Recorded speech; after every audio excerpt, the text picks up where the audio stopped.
il-ferħ tal-ħadd il-kbir tal-Għid Qaddis tal-Mulej ikun fil-qalb tagħna aħna u nisemgħu ir-rakkont tal-qawmien ta' Ġesu mill-imwiet. Ħadd ma rah iqum mill-imwiet, ix-xhieda li għandna huma ta' dawk li raw il-qabar vojt. Kienu Marija ta' Magdala, Marija Om Ġagbu, Salomi li xtraw xi fwejja biex imorru jidilkuh, ippretendew li se jaraw qabar motti b'ġebla kbira u pretendew li fil-qabar isibu katavru. Il-ġebla jirrealizzaw li kienet imresqa fil-ġemb għalkemm kienet ġebla kbira ħafna. Meta daħlu fil-qabar ma sabux il-katavru ta' Ġesu, imma sabu żagħżugħ bil-qiegħda n-naħa tal-lemin liebes libsa bajda u nħasdu.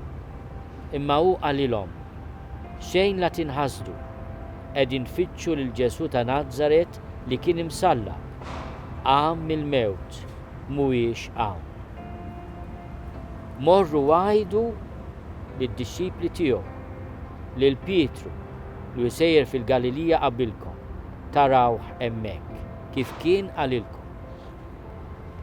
In-nisa twajba isiru l-ewwel persuni li jħabbru lid-dixxipli li l-mulej qam tas-sew.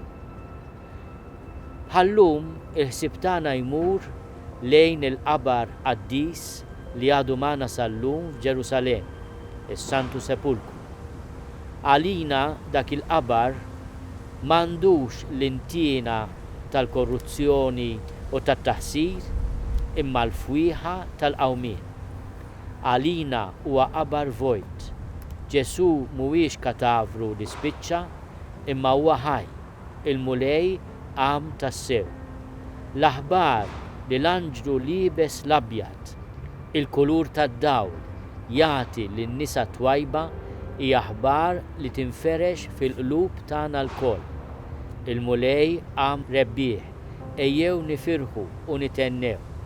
Dan hu l-jum li jagħmel il-mulej. Ejjew nifirħu u nitennew fih. Għaliex għamlu l-mulej? Għax kienet bil-qawwa tiegħu li hu rebaħ il-mewt u permezz ta' din ir-rebħa tagħna wkoll is-salvazzjoni, tagħna t-tama, tagħna l-qdusija, is-salvazzjoni li twassalna għal ħajja ta' dejjem.